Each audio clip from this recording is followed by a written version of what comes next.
ETV ప్రేక్షకులకి నమస్కారం. Triple-X detergents of సుమస్తు కార్యక్రమానికి స్వాగతం. ఈనాడు సుమస్తు కార్యక్రమంలోని గ్రహఫల మంచంలో గ్రహాల యొక్క స్థితిగతులు, వాటి యొక్క శుభాశుభ ఫలితాల గురించి పరిశీలిద్దాం. అలాగే ఈరోజు 12 రాశుల వారికి ఏ సంఖ్యలు కలిసి వస్తాయి, రంగుల యొక్క ప్రాధాన్యత, ఏ దేవతల్ని పూజించాలి, ఎటువంటి దేవతాస్తుతులు పఠించాలి, ముఖ్యంగా 12 రాశుల వారు ఈరోజు చేపట్టవలసినటువంటి కార్యక్రమాలు ఏమిటో కూడా పరిశీలిద్దాం. ముందుగా నేటి పంచాంగ వివరాలు. శ్రీ జైనామ సంవత్సరం కార్తీక మాసం దక్షిణాయనం శరదృతువు.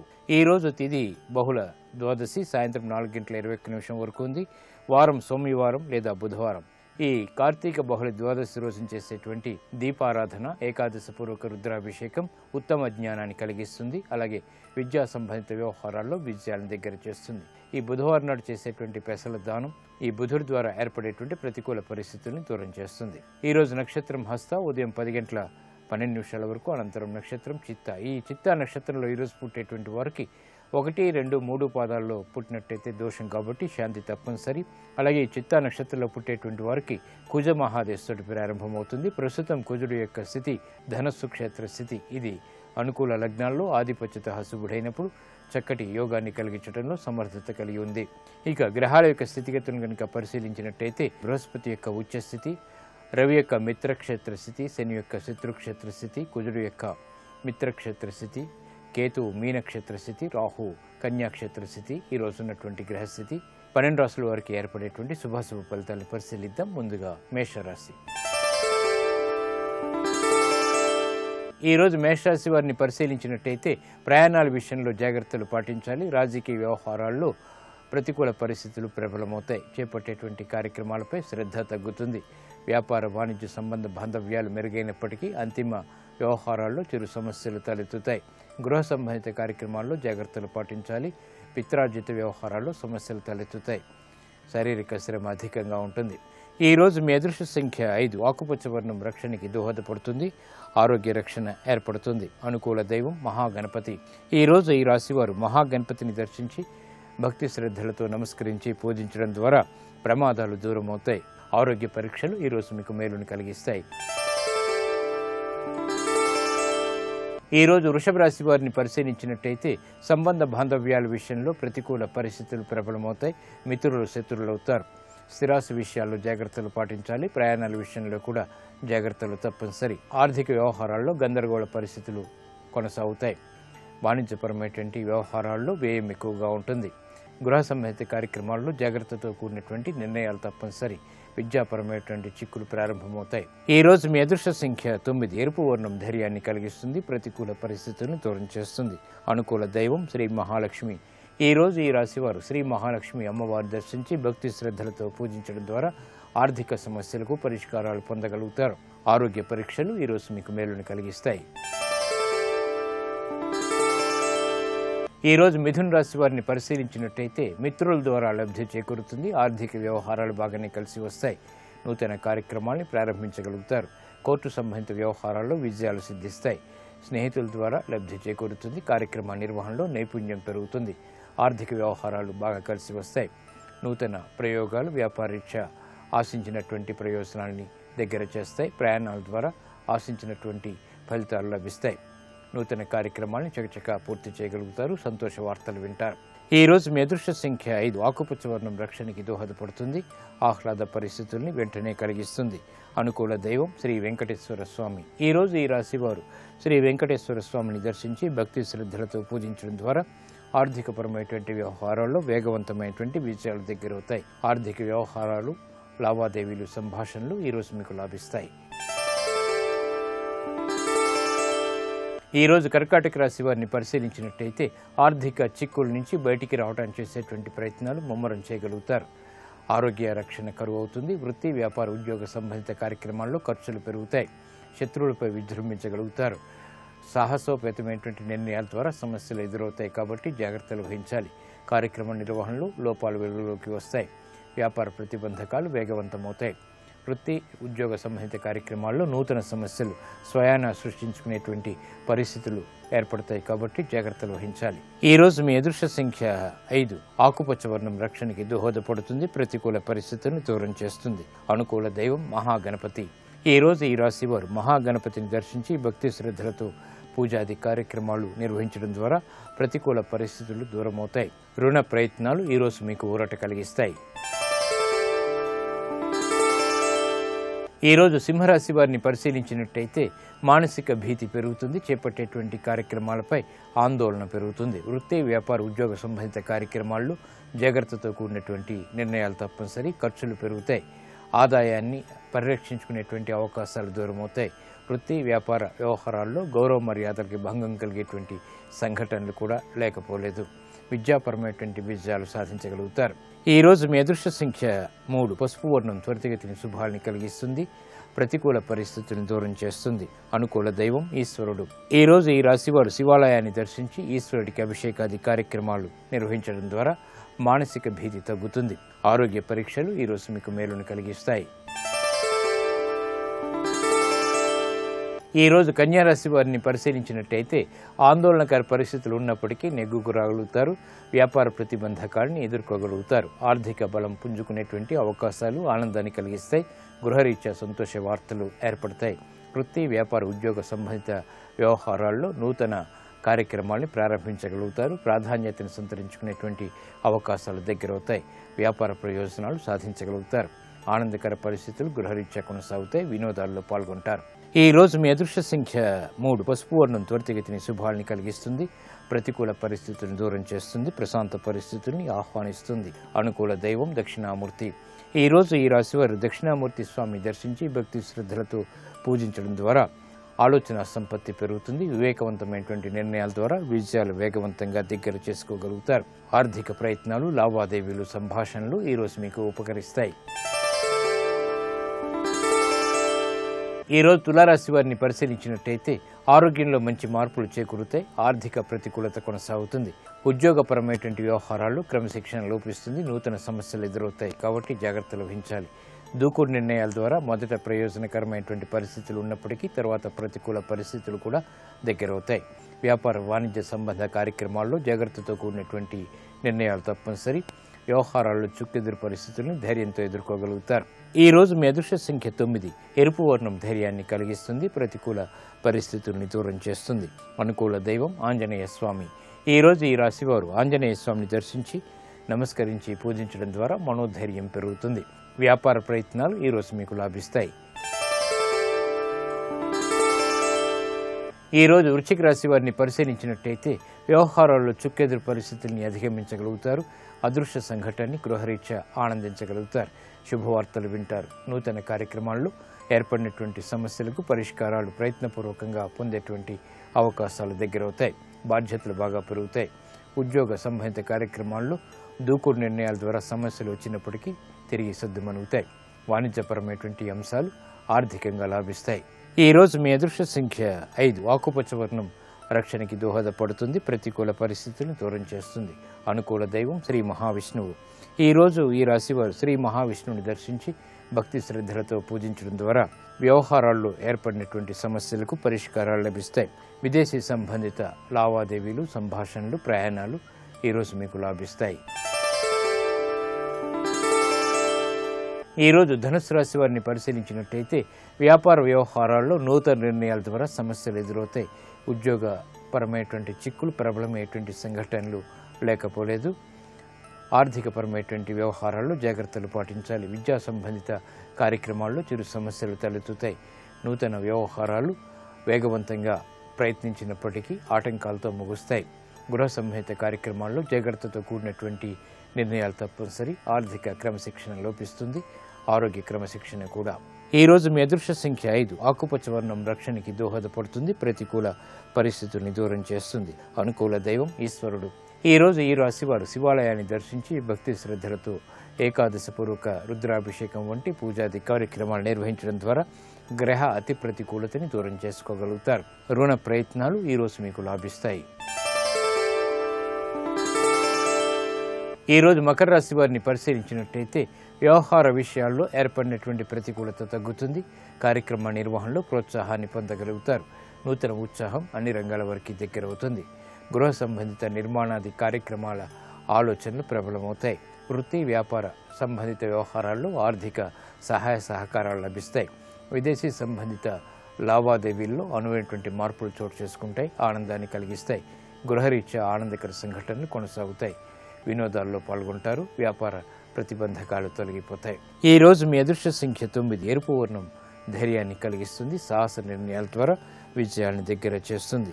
అనుకూల దైవం లక్ష్మీ నరసింహస్వామి. ఈ రోజు ఈ రాశి వారు లక్ష్మీ నరసింహస్వామిని దర్శించి భక్తి శ్రద్ధలతో పూజించడం ద్వారా వేగవంతమైనటువంటి విజయాల్ని ఆహ్వానించగలుగుతారు. కోర్టు సంబంధిత వ్యవహారాలు, ప్రక్రియలు, సంభాషణలు ఈరోజు మీకు లాభిస్తాయి.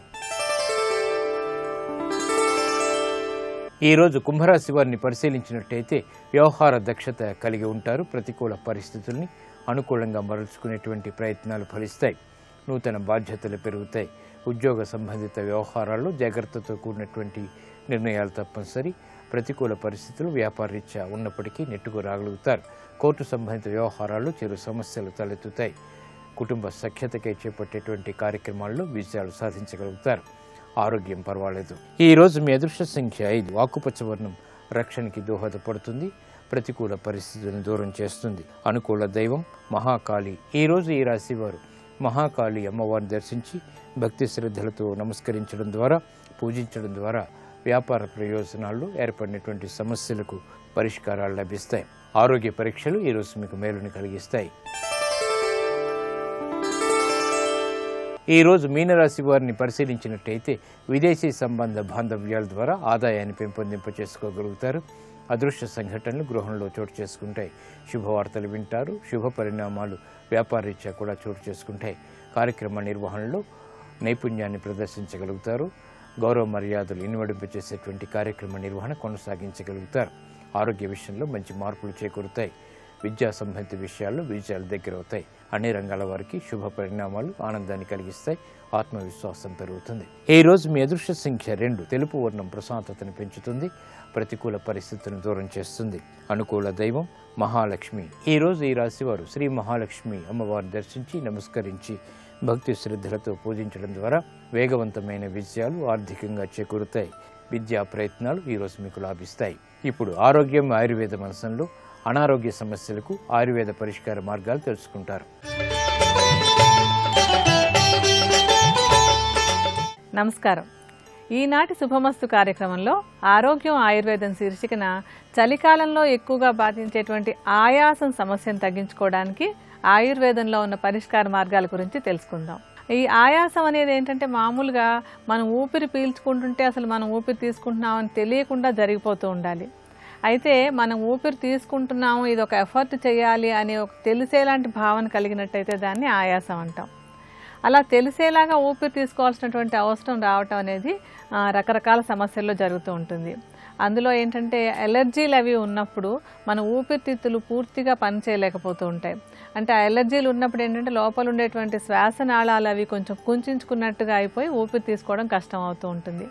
అంటే బయట ఉండేటువంటి దుమ్ము, ధూళి కానివ్వండి, పొగ కానివ్వండి, ఇటువంటి వాటికి ఎలర్జీ ఉన్నట్టయితే కనుక ఈ ఆయాసం అనేటువంటి సమస్య వస్తూ ఉంటుంది. దాన్ని ఎలర్జిక్ బ్రాంకైటిస్లా చెప్పుకుంటూ ఉండొచ్చు. అలాగే కొంతమందికి ఆస్తమా లాంటి సమస్య ఉన్నప్పుడు కూడా ఈ చలికాలం వచ్చేసరికి వాతావరణంలో ఉండేటువంటి మార్పు వల్ల ఊపిరి తీసుకోవడంలో ఇబ్బంది కలుగుతూ ఉంటుంది. ఇటువంటి సమస్య ఉన్నప్పుడు దీన్ని తగ్గించుకోవడానికి ఒక చక్కటి ఆయుర్వేద ఔషధాన్ని తయారు చేసుకోవచ్చు. ఈ ఔషధం తయారు చేసుకోవడానికి మొత్తం 4 మూలికలు కావాలి. ఆ మొదటి 2 ఏమేంటంటే సొంఠి. ఈ సొంఠి మామూలుగా ఏంటంటే లోపల ఉండేటువంటి కఫదోషాన్ని తగ్గించడానికి, అలాగే శ్వాసనాళాలు చక్కగా తెరుచుకుని బాగా ఊపిరి తీసుకోవడానికి కూడా బాగా సహాయపడుతుంది. అలాగే ఈ ఆయాసం సమస్య ఉన్నప్పుడు అగ్నిదీప్తి చేసినట్టయితే కూడా అన్ని కార్యక్రమాలు చక్కగా జరగడానికి ఉపయోగపడుతుంది. అగ్నిదీప్తికి కూడా మనకి సొంఠి సహాయపడుతుంది. సొంఠిని కొంచెం నేతిలో వేసి వేయించి చల్లారాక చూర్ణంలా చేసుకోవాలి. ఈ చూర్ణాన్ని సుమారుగా ఒక 25 గ్రాముల పరిమాణంలో తీసుకోండి. ఆ తర్వాత మనకు కావాల్సినటువంటి మూలిక మిరియాలు. మిరియాలు కూడా కఫదోషాన్ని బాగా తగ్గించి బాగా ఊపిరి పీల్చుకునేందుకు సహాయపడేటువంటి ఒక చక్కటి మూలిక అన్నమాట. అంటే లోపల కఫదోషం ఉంటే ఆ దోషాన్ని తగ్గిస్తుంది. అలాగే శ్వాసనాళాలు సంకోచించుకోకుండా నార్మల్గా ఉండేలాగా చేయడానికి కూడా ఈ మిరియాలు బాగా తోడ్పడతాయి. మిరియాలను కూడా మెత్తటి చూర్ణంలాగా చేసేసుకుని సొంఠిలాగానే ఈ చూర్ణాన్ని కూడా 25 గ్రాముల పరిమాణంలోనే తీసుకోండి.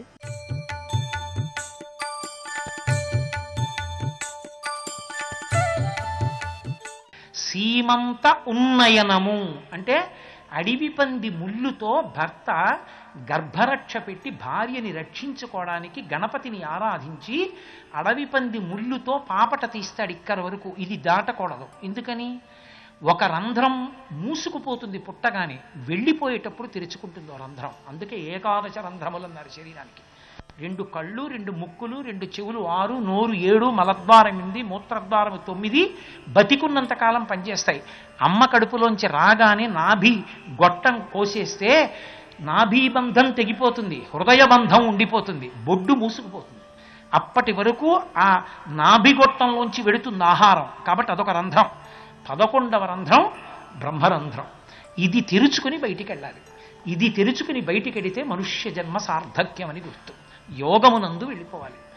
అలా వెళ్ళిపోకపోతే కనీసం ఆ శరీరానికి కపాలం పేలిపోయే వరకు ఉండి కపాల మోక్షం అయిందని అప్పుడు స్నానం చేసి ఇంటికి వెళ్ళిపోతారు. కొద్దిగా వీడు మళ్ళీ పుడతాడు, పాపిష్టి వాడు అండం ఎందుకని, ఏదో పేలిపోయింది లేని టప్ అని చప్పుడు వస్తుంది, అప్పుడు ఇంటికి వెళ్ళిపోతూ ఉంటారు. సరే, అందుకని 11వ రంధ్రం ఇక్కడ ఉంటుంది, దాన్ని తట్టకూడదు. అందుకే మన చిన్నతనంలో పెద్దవాళ్ళు మాడు మీద కొట్టకురా, మాడు మీద కొట్టకురా అనేవారు. మాడు మీద కొడితే మృత్యు వస్తుందని. అందుకే పరమేశ్వరుడు కూడా అంత జాగ్రత్తగా నిర్మించాడు, జుట్టు పెట్టి దెబ్బ తగలకుండా. ఇక్కడ వరకు మాత్రమే. అది కూడా స్త్రీ అయితేనే పాపట. పురుషుడికి పాపట తీసుకోవడం అన్నది లేదు. ఎందుకో తెలుసా? పురుషుడు శిఖతో ఉంటాడు, గుండు చేసుకుని ఉంటాడు. ఏకవస్త్రధరో ధన్వీ శిఖీ కనకమాలయ అంటాడు మారీచుడు రావణుడి గురించి చెప్తూ. అందుకని పురుషుడికి పాపట ఎందుకు, జేబులో దువ్వెన ఎందుకు? స్త్రీకి పాపట. స్త్రీ పాపట తనకి తాను తీసుకుంటుంది ఇక్కడ వరకే. భర్త సీమంతోన్నయనము అంటే భార్యకి 5వ నెలలో కానీ 7వ నెలలో కానీ అడవి పంది ముళ్ళుతో పాపట తీసి జుత్తుని అటు ఇటు సవరించి వెనక జుత్తుని ఎత్తి పట్టుకుని ఆ కేశబంధనం వేస్తాడు. వేసి సిగలో పువ్వులు పెడతాడు. దాని చేత ఒక మంత్రం చెప్తారు. చెప్పి మేడి ఆకు తీసుకొచ్చి కడుపుకి కడతారు. దానికి సీమాంతము వరకు జుత్తు ఎత్తి పట్టుకుని పాపట తీశాడు కాబట్టి సీమంతోన్నయనము దాని పేరు. అది వైదిక సంస్కారం. కాబట్టి ఆ సీమాంతము వరకు పాపట తీస్తే దాన్ని సీమంతోన్నయనము. ఆ సీమ ప్రారంభ స్థానమునందు బొట్టు పెడతారు. ఆ బొట్టు పెడితే అది లక్ష్మీ స్థానం. భర్తకి ఒక పురుషుడికి స్త్రీని పీటల మీదకి తీసుకొచ్చేటప్పుడు లక్ష్మిగా తీసుకొస్తారు. ఆడపిల్ల మా ఇంట్లో పుట్టి ఆయనకి లక్ష్మిగా వెడుతోంది. ఆయన నారాయణుడు, ఆయన్ని చేరిపోతోంది. నిత్యానపాయని నన్ను ఉద్ధరించడానికి కొన్నాళ్ళు నా ఇంట్లో ఉంది. పోతన గారు వీరభద్ర విజయం చేస్తూ పార్వతీదేవి వంక చూసి అంటాడు, అమ్మా గిరులలో నన్నొక్క గిరినైన నా పేరు వెలయచేసి తిట్లు ఇందువదన, నీకు తండ్రినైతి నాకింత చాలదే, ఇది మహాద్భుతంబు ఇందువదన అంటాడు. కొండల్లో ఓ కొండ నాకెంత పేరు వచ్చిందమ్మా నువ్వు నాకు పుడితే అంటాడు. ఆడపిల్ల అంటే నారాయణుడు ఎక్కడో ఉన్నాడు, ఆయన దగ్గరికి వెళ్ళిపోతుంది ఈ లక్ష్మి. అందుకే పీటల మీదకి పురుషుడు నడిచొస్తాడు, ఆడపిల్ల రాకూడదు, పద్మంలో రావాలి. దానికి బదులు ప్రత్యామ్నాయంగా కాస్త ధాన్యం వేసినటువంటి బుట్టలో కూర్చోపెట్టి మేనమావలెత్తి తీసుకొస్తారు.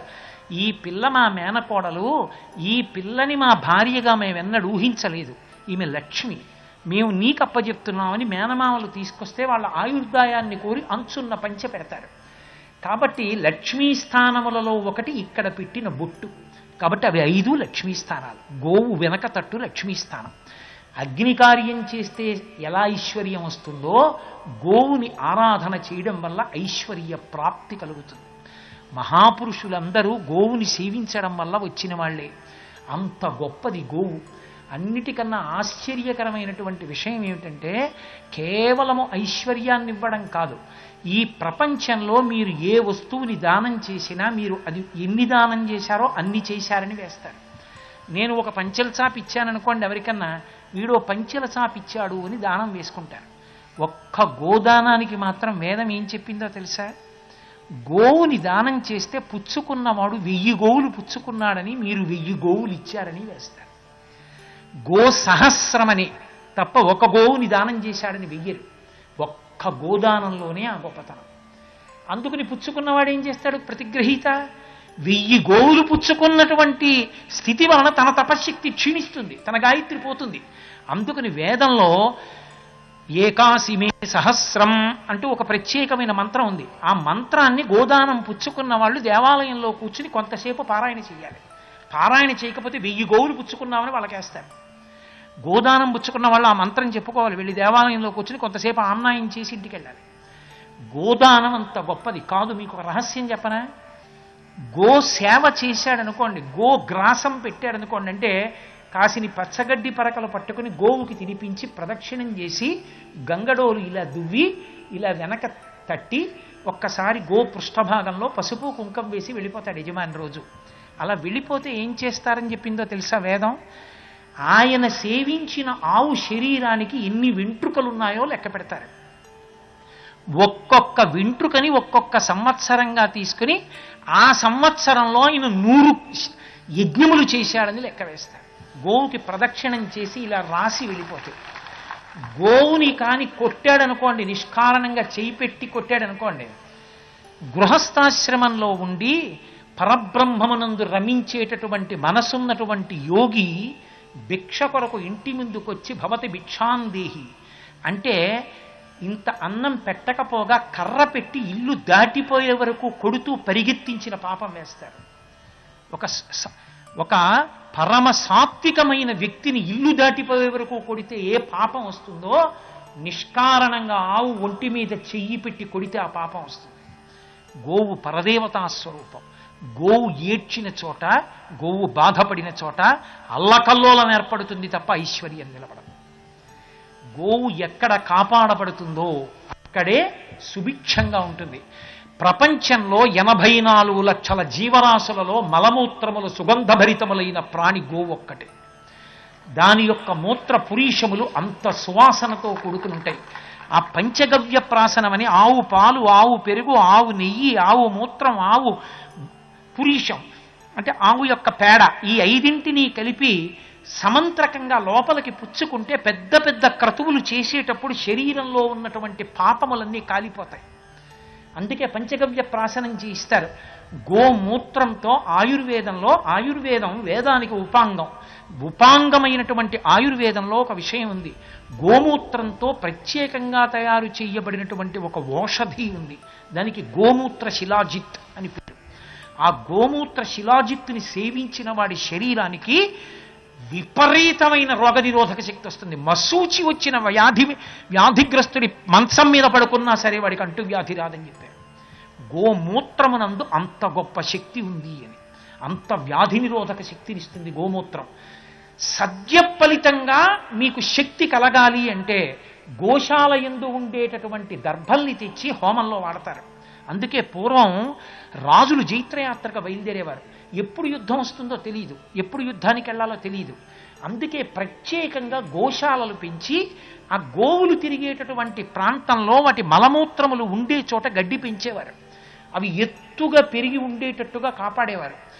యుద్ధం వస్తోంది, ఎవరో కోటని చుట్టుముట్టారనగానే రాజు గోశాలలో పెరిగినటువంటి దర్భగడ్డితో హోమం చేసేవాడు. హోమం చేసి బయలుదేరితే ఉత్తర క్షణంలో ఆయనకి విజయం, ఇక తిరుగులేదంతే. గోశాలలో ఉన్న దర్భలతో హోమం చేస్తే ఉత్తర క్షణంలో విజయం కలుగుతుంది. అంత గొప్పది గోవు. ఈ ప్రపంచం మొత్తం మీద పవిత్రమైన పుణ్యప్రదమైన స్థానం ఏదో తెలుసా? ఒకే ఒక్కటి అథవా 2 గోవులు కట్టబడిన ప్రదేశం, గోవులు తిరిగే ప్రదేశం. కాబట్టి గోశాల.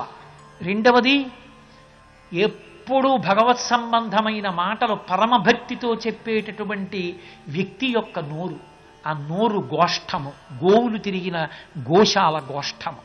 ఈ 2 పరమ పవిత్ర ప్రదేశాలు. ఇంకా అంతకన్నా గొప్ప ప్రదేశం లేదు.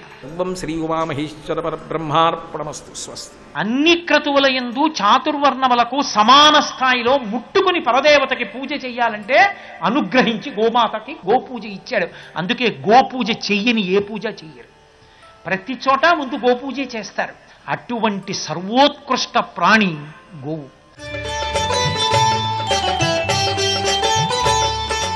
ఈ ఆయాసం అనే సమస్యతో బాధపడుతున్నటువంటి వాళ్ళు ఆహారం విషయంలో కూడా కొంచెం శ్రద్ధ తీసుకోవాలి. ఆహారం విషయంలో ఏంటంటే చల్లటి పానీయాలన్నీ కూడా మానేసేయాలి. అలాగే కఫదోషాన్ని పెంచేటువంటి ఆహార పదార్థాలు అంటే బాగా స్వీట్స్ లాంటివి, చక్కెరతో తయారైనటువంటివి, నూనెతో తయారైనటువంటివి, ఇటువంటి ఆహార పదార్థాలు కూడా బాగా తగ్గించుకోవాలి. అలాగే ప్రాణాయామాలు కూడా చేయటం ఈ ఆయాసాన్ని తగ్గించుకుందుకు సహాయపడుతుంది. నిత్యం కొంతసేపు ప్రాణాయామాలు చేయడం ద్వారా మన ఊపిరితిత్తులు బాగా పనిచేయడానికి అవకాశం ఉంటుంది. ఇందాక మన ఔషధం తయారీలో 2 మూలికల గురించి చెప్పుకున్నాం కదా, ఆ మిగతా 2 ఏమేంటంటే అడ్డసరపు ఆకులు. ఈ అడ్డసరపు ఆకులు ఏంటంటే మామూలుగానే ఊపిరితిత్తులకు ఒక చక్కటి టానిక్ లాగా పనిచేస్తాయి. అంటే ఊపిరితిత్తులో ఉండేటువంటి కఫదోషాన్ని అవి బాగా తగ్గించి ఊపిరితిత్తులు పూర్తిగా పనిచేయడానికి అడ్డసరం బాగా సహాయపడుతుంది. అడ్డసరపు ఆకుల్ని నీడలో ఎండబెట్టి ఉంచేసి దాన్ని చూర్ణంలాగా చేసుకోవాలి. ఈ చూర్ణాన్ని కూడా 25 గ్రాములే తీసుకోండి. ఇంకా ఆఖరిగా మనకి ఔషధంలో కావాల్సినటువంటిది ఏంటంటే వాకుడు కాయలు. ఈ వాకుడుని సంస్కృతంలో కంటకారి అంటారు. ఈ వాకుడులో ఉండేటువంటి అన్ని కూడా అంటే అన్ని భాగాలు కూడా ఔషధంగా ఉపయోగపడతాయి. అయితే మనం ఈ ఔషధంలో వాకుడు కాయలను తీసుకోవాలి. ఈ కాయలను కూడా నీడలో ఎండబెట్టేసి చూర్ణంలాగా చేసుకోవాలి. ఈ చూర్ణాన్ని కూడా 25 గ్రాములే తీసుకోండి.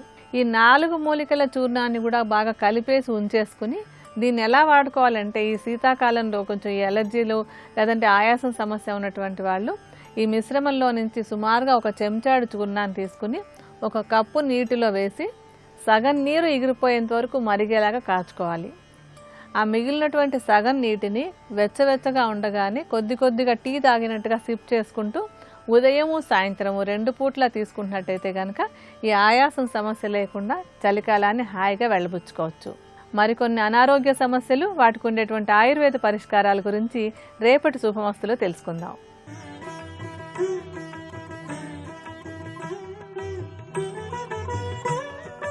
త్రిబులెక్స్ డిటర్జెంట్ సోప్ శుభమస్తు కార్యక్రమంలో శుభయోగం శీర్షికకి స్వాగతం.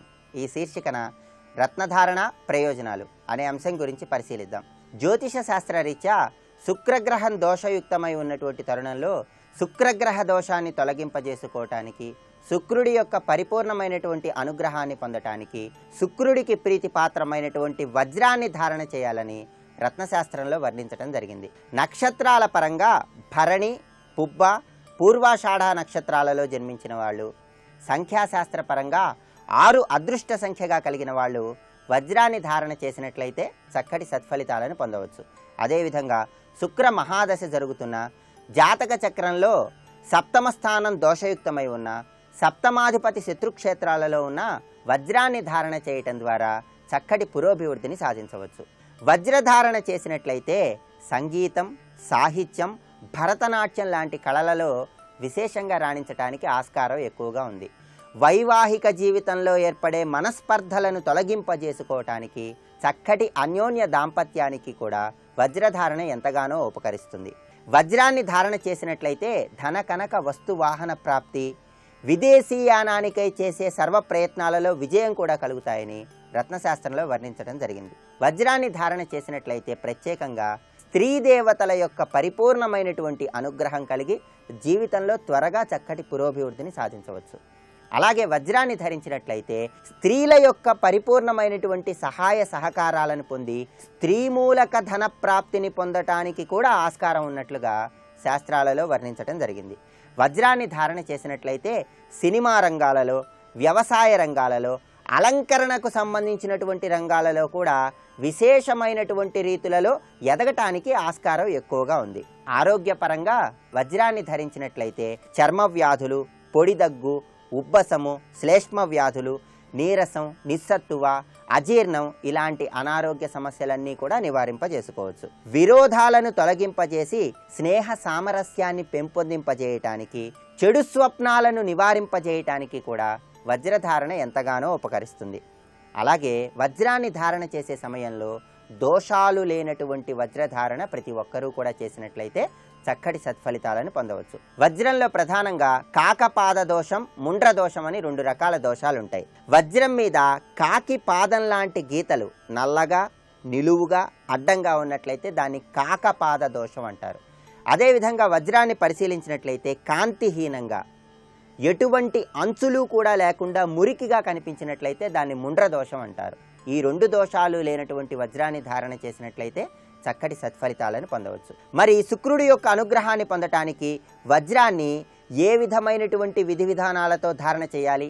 ఈ విషయాన్ని పరిశీలించినట్లయితే నవగ్రహ ఆలయంలో శుక్రవారం నాడు శుక్రగ్రహం దగ్గర వజ్రాన్ని ఉంచి శుక్రుడి యొక్క అష్టోత్తర శతనామావళిని పారాయణ చేయించి ఆ తర్వాత 1.25 కేజీ అలచందలను అంటే బొబ్బర్లను ఎవరికైనా దానంగా ఇచ్చిన తర్వాత వజ్రధారణ చేసినట్లయితే చక్కటి సత్ఫలితాలను పొందవచ్చు. అలా వీలు కాని పక్షంలో శుక్రవారం నాడు అమ్మవారి ఆలయంలో ఆ తల్లికి పూజా కార్యక్రమాన్ని నిర్వహించి ఆ పూజలో వజ్రాన్ని ఉంచి ఆ తర్వాత ధారణ చేసినట్లయితే చక్కటి సత్ఫలితాలను పొందవచ్చు.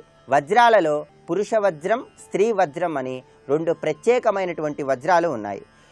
8 కోణాలు, 8 పలకలు, 8 ముఖాలు, 6 అంచులు ఉండి ఇంద్రధనుస్సులాగా అనేక రంగులతో ప్రకాశిస్తున్నటువంటి వజ్రాన్ని పురుష వజ్రం అంటారు. అదేవిధంగా 6 పలకలు, 8 అంచులు కలిగి గీతలు కలిగి ఉన్నటువంటి వజ్రాన్ని స్త్రీ వజ్రం అంటారు.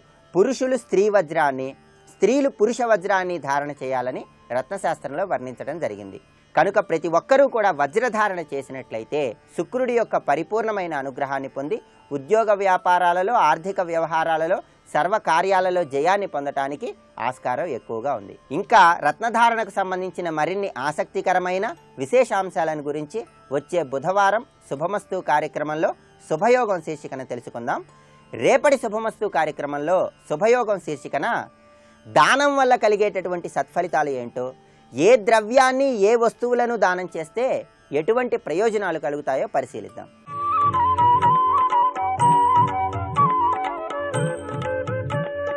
ఈటీవీ ప్రేక్షకుల నమస్కారం. ట్రిప్లెక్స్ డిటర్జెంట్ సోప్ శుభమస్తు కార్యక్రమంలో నక్షత్ర యోగానికి స్వాగతం. తేభ్య సర్పేభ్యో మధుమజ్జుహోమి. సర్పదేవత ఆరాధన ఆశ్లేష నక్షత్రం 3వ పాదం. 3వ పాదానికి కుంభాంశ వస్తుంది. కుంభానికి కూడా శని అధిపతి. ఇక్కడ బద్ధకం లేనటువంటి యోగ లక్షణాలు కలిగినటువంటి రాశిది. యోగ ప్రాభవ శక్తి అధికంగా ఉంటుంది. కుంభాంశ ఆశ్లేష నక్షత్రం. కందర్ప సమాన శరీర, మన్మధుడితో సమానమైన ఆకర్షణీయమైన గొప్ప సౌందర్యవంతమైన శరీరం ఉంటుంది. వారి వర్చస్సు విశేషంగా ఉంటుంది. ఆకర్షణ కలిగి ఉంటారు. ప్రతిదాన్ని తొందరగా అర్థం చేసుకొని వాటిని ఉపయోగించి 10 మందికి చెప్పాలి అనేటటువంటి లక్షణాలు కలిగి ఉంటాయి. వారిలో ఉన్నటువంటి విశేష లక్షణం అంటే అందరూ తనవారే అనే స్వభావం. ఆశ్లేష అంటే అదే కదా. ఆ సమంతాదు మొత్తము కూడా సంపూర్ణము. ఆ అనే పదం ఎక్కడైతే వస్తుందో సమంతాదు సర్వము, సర్వాను శ్లేష తీతి ఆశ్లేష. అందరూ తనవారే అనుకునేటటువంటి వ్యక్తిత్వ లక్షణం. అందరూ మనవారే, మంచివారు. ఈ స్వభావం 3వ పాదంలో ఉంది. యోగ లక్షణాలు అధికంగా ఉన్నాయి. కష్టపడే స్వభావం.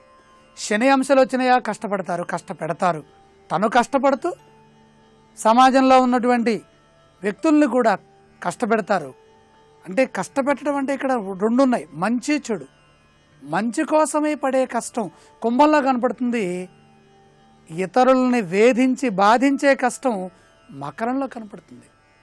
2వ పాదంలో కొంచెం వేధించే లక్షణాలు ఉంటాయి. 3వ పాదంలో శోధించే లక్షణాలు ఉంటాయి. మంచి కోసమే శ్రమ చేయటం, ఉత్తమ వ్యక్తులుగా నిలబడటం కోసమే చేసే శ్రమ కుంభాంశలో శని వల్ల కలుగుతుంది. అయితే ఇక్కడ ఆదుర్ద కనపడదండి. 2వ పాదంలో కొంచెం ఆందోళన కనపడుతుంది. 3వ పాదంలో ఆందోళన కనపడుతుంది. చంద్రుడి యొక్క ప్రభావం కుంభం పైన విశేషంగా ఉంటుంది. ఇది అమృత కలశం కదా కుంభం అంటే. అలాగే ఇది యోగ ప్రాణాయామ శక్తిని పెంచేటటువంటి ఆసన సంబంధమైనటువంటి రాశి కాబట్టి కుంభము అంటే యోగం కనుక, లాభస్థానం కనుక ఏ నక్షత్ర పాదమైనా సరే వచ్చి కుంభంలో చేరిందా వారు విశేషంగా యోగాలని, అదృష్టాలని పుట్టుకతోనే పొందుతారు. ధనవంతుల గృహాల్లో జన్మిస్తారు. ఆశ్లేష నక్షత్రం 3వ పాదంలో పుడితే మనం ఎక్కువగా కష్టపడవసరలా, సహజంగా యోగం ఉంటుంది. యోగాన్ని వశం చేసుకోవడం కోసం కించిత్ ప్రయత్నం చేస్తే అది మహాఫలంగా వస్తుంది. వారికి ముందుగానే కృతశ్రమ తయారు చేసుకున్నటువంటి డేటాను పెట్టుకొని మాట్లాడవసరం లేదు. అప్రయత్నంగా అప్పటికప్పుడు అనర్గళంగా వాళ్ళు విద్యా మార్గంలో ముందుకు వెళ్ళేటటువంటి గొప్ప శక్తి వారికి ఉంటుంది. మరి శని కదండి, ఎలా వస్తుంది? ఆ శని వల్లనే వస్తుంది. శని అంటేనే బద్ధకం. శని అంటేనే కొంచెం మనకి చేద్దాంలే, చూద్దాంలే, శరీరం సహకరించదు శనికి. శనాధిపత్యం అంటే అర్థం ఏంటి? సోమర్తనం ఎందుకు వస్తుంది? పొద్దున్నే బ్రాహ్మీ ముహూర్తంలో లేచి స్నానం చేసి జపం చేసుకోవాలనే ఆలోచన ఉన్నా, ఆ ఆలోచన కలిగించే మనస్సు మనకున్నా, చంద్రబలం ఉన్నా లేచేసరికల్లా 6 7 అవుతుంది. కారణం ఏమిటి? ఈ శరీరాన్ని రక్షించే శక్తి, శరీర ధర్మాన్ని కాపాడే శక్తి శని వల్ల ఉంటుందండి. అందుకనే ఆయుక్కారకుడైనాడు శనైశ్వరుడు. శనైర్మందం చరతి ఇది శనైశ్చర. ఈ కుంభాంశ ఇక్కడ శివుడు అధిపతి, అధిష్టాన దైవం పరమేశ్వరుడు. మకరానికి అధిష్టాన దైవం వైష్ణవ అవతారమూర్తి అయినటువంటి ఈశ్వరుడైన వెంకట భగవానుడు, వెంకటేశ్వర స్వామి వారిని చెప్పుకున్నాం. కానీ ఇక్కడ కుంభానికి 3వ పాదానికి విశేషమైన లక్షణాలున్నాయి, చురుకైన లక్షణాలున్నాయి, వేగవంతంగా చెలించే లక్షణాలున్నాయి, మంచి చేసే ధార్మిక లక్షణాలున్నాయి, స్వయంగా ప్రకాశించే లక్షణాలున్నాయి, తొందరగా సంఘ నాయకులుగా, ఉద్యమ నాయకులుగా విరాజిల్లే మంచి లక్షణాలున్నాయి, ఉద్యమకర్తలుగా కొత్త విషయాలని శోధించే మాయాపవాదం అని చెప్పుకున్నాం. ఆశ్లేష భావ ప్రకటనా శక్తి విశేషంగా ఉంటుంది. ఎందుకని దశానాథుడు బుధుడు వ్యాపార లక్షణాలు అధికంగా ఉంటాయి. యుక్తియుక్తమైనటువంటి వాగ్జాలం ఉంటుంది, వాక్పటిమ ఉంటుంది, వాగ్జరి ఉంటుంది. ఒక్క వాక్ సంపద ఉంటే చాలు, ప్రతిదాన్ని మనం సాధించవచ్చు.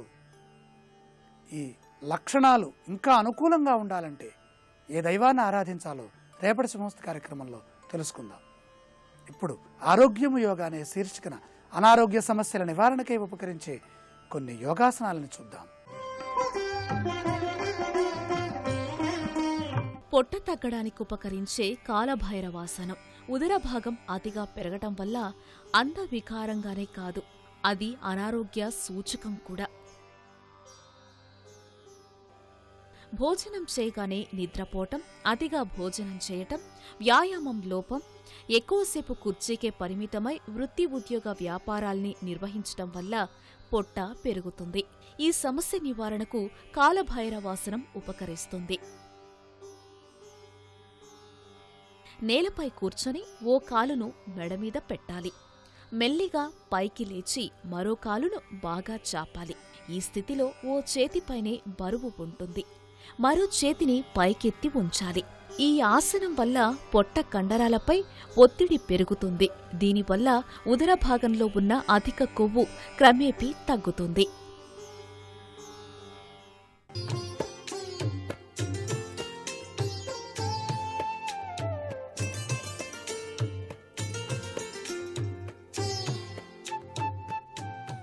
ట్రిపుల్-ఎక్స్ డిటర్జెంట్ సోప్ శుభమస్తు కార్యక్రమంలో గృహబలం అంశానికి స్వాగతం. వాస్తుశాస్త్రం మానవ జీవితానికి తప్పనిసరిగా యోగవంతమైనటువంటి ప్రభావాన్ని కలిగింపజేస్తుంది. ఒక గృహం కట్టాలన్నా, ఒక ఫ్యాక్టరీ కట్టాలన్నా, ఒక ఇల్లు నిర్మాణం చేయాలన్నా, ఒక ప్రాంగణంలో అనేక షాపింగ్ కాంప్లెక్స్లు కట్టాలన్నా వాస్తుశాస్త్ర ప్రభావంలో అనుభవజ్ఞులైనటువంటి సిద్ధాంతుల యొక్క సలహా మేరకు నిర్మాణాదులు కనుక పూర్తి చేసినట్లయితే చాలా చక్కటి యోగవంతమైన లాభదాయకమైనటువంటి ప్రభావంతో జీవితం గడపడానికి ఆస్కారం ఉంటుంది. వాస్తుశాస్త్రంలో ప్రతి ఒక్కరూ కూడా తెలుసుకోవాల్సిన కొన్ని సూత్ర ప్రాతిపదికల్ని మనం అవగాహన చేసుకున్నట్లయితే, ఒక స్థలంలో ఇల్లు కొన్నప్పుడు ఆ ఇంటి ఎత్తు రోడ్డు కంటే కూడాను ఎత్తుగా ఉండాలి. రోడ్డు ఎప్పుడూ కూడాను తప్పనిసరిగా ఇంటికన్నా తక్కువలో ఉండాలి. రోడ్డు ఎత్తుగా ఉండి ఇల్లు గుంటలో గనక ఉన్నట్లయితే అనేక అనర్థాలు చవి చూడాల్సిన పరిస్థితి ఏర్పడుతుంది. వర్షం వచ్చినప్పుడు కూడాను ఇంటిలోకి నీరు ప్రవేశించడమే కాకుండా వాస్తుశాస్త్రరీత్యా ఆర్థిక పురోభివృద్ధిలో అనేక ఆటంకాల్ని ఎదుర్కోవాల్సిన పరిస్థితి ఏర్పడుతుంది అనేటువంటి విషయం ముఖ్యంగా గమనించాలి. మేము కొనుగోలు చేసినప్పుడు ఇల్లు రోడ్డు కన్నా కూడాను ఎత్తులోనే ఉందండి. ఇటీవల కాలంలో రోడ్లన్నీ కూడాను వైడెన్ చేసి ఎత్తు పెంచడం చేత మా ఇల్లు రోడ్డు కన్నా తక్కువలో ఉంది. ఇప్పుడు మరి వాస్తు వర్తిస్తుందా లేదా అంటే తప్పనిసరిగా వర్తిస్తుంది. మీ తాతగారు కట్టిన ఇల్లు మీ నాన్నగారు తర్వాత మీ పిల్లలు వచ్చినప్పుడు కూడా ఆ యొక్క ఆయనం బట్టి దాని ఆయుర్దాయం ఉంటుంది. ఆ ఆయుర్దాయం తీరిపోతే ఆ ఇంట్లో తప్పనిసరిగా అనేక కలతలు వస్తాయి. ఆయుర్దాయం తీరిన ఇల్లు కళావిహీనంగా ఉంటుంది.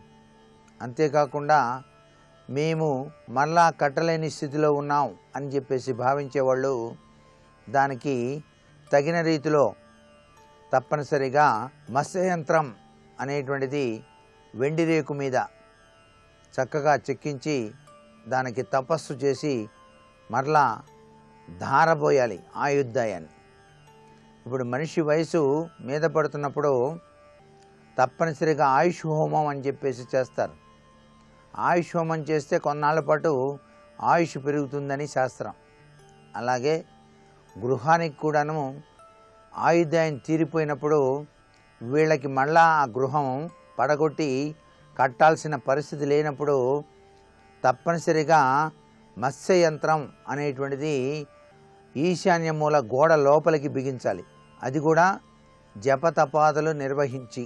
ఒక్కొక్కసారి యజ్ఞయాగాదులు నిర్వహించినటువంటి స్థలం అండి, ఆ స్థలాన్ని కొనుగోలు చేశాం, మేము అక్కడ నిర్మాణం చేయాలనుకుంటున్నాం అని చెప్పేసి భావించేవాళ్ళు తప్పనిసరిగా యజ్ఞయాగాదులు నిర్వహించినటువంటి స్థలం చాలా పవిత్రవంతమైనటువంటి స్థలంగానే భావించాలి. అయితే గోశాల కట్టి గోవుల్ని పెంచినటువంటి స్థలంలో ఆ గోశాల పడగొట్టి గృహ నిర్మాణం చేస్తామంటే మాత్రం కుదరదు. యజ్ఞ యాగాదులు చేసినటువంటి స్థలం ఒక్కటే మరలా నిర్మాణం చేయటానికి పనికొస్తుంది. గోశాలగా ఉండేది ఇదంతా, దాన్ని పడగొడుతున్నాం, మేము బిల్డింగ్స్ కట్టుకుంటాం అంటే మాత్రం కించెత్తు నష్టదాయకమైనటువంటి ప్రభావాలే చవి చూడాల్సి వస్తుంది. అది మరలా కూడా పునరుద్ధరించబడితే గోశాలగానే పునరుద్ధరింపబడాలి అని చెప్పేసి కూడా మనకు శాస్త్రంలో చెప్పిన ముఖ్యమైనటువంటి విషయం ఇక్కడ ప్రస్తుతం గమనార్హం. అలాగే ఒక ఇల్లు కొనుగోలు చేసిన తర్వాత ఆ ఇంటి వెనక భాగాన నూయి ఉంది, వీళ్ళకి దక్షిణం వైపుగా వస్తోంది. ఆ నూతిని పూడ్చాలి. తెలియకుండా చెత్తా చెదారం పేరుకుపోయి పూడుకుపోయిన తర్వాత నూతి లేదు ఏమీ లేదు అనేటువంటి భావంతో తర్వాత ఆ వచ్చినటువంటి వాళ్ళు ఆ స్థలాన్ని కొన్న తర్వాత చాలా ఇక్కట్లకు గురైనటువంటి సంఘటనలు ఉన్నాయి. ఒక నూతిని పూడ్చేటప్పుడు పరిశుద్ధంగా పూడ్చాలి, అంతే తప్పితే ఇష్టం వచ్చినట్టుగా చెత్తా చెదారం వేసేసేసి మట్టి పోసేస్తే కుదరదు. నూతి లోపల వర్ల కనుక దించారనుకోండి, ఆ వర్లన్నీ తీసేయాలి. అక్కడ ఎటువంటి పెంకులు కూడా ఉండకూడదు. అలా పూడ్చి వేసిన తర్వాత దానికి తగిన ప్రక్రియ కూడా చేయాలి. పూజాది పునస్కార కార్యక్రమాలన్నీ నిర్వహించిన తర్వాతనే గృహం కట్టడం సంభవిస్తుంది. ఇవన్నీ చేయకుండా ఆయనలోకి ఆ నూయి ఉండేటట్టుగా నిర్మాణం చేశాడనుకోండి, తెలియకుండా ఇంటి ఆయనం బ్రహ్మస్థానంలోకి నూయి పూడ్చిన గుంట వచ్చే విధంగా పూడ్చేసి ఏం పర్వాలేదులేండి అని చెప్పేసి కట్టారనుకోండి, ఎంత అనర్థం సంభవిస్తుందో చెప్పలేం. స్థలానికంటే ఫ్లోరింగ్ ఎత్తుగానే ఉండాలి. ఫ్లోరింగ్స్ వేసేటువంటి వాళ్ళు కూడా జాగరూకత వహించి వేయాలి.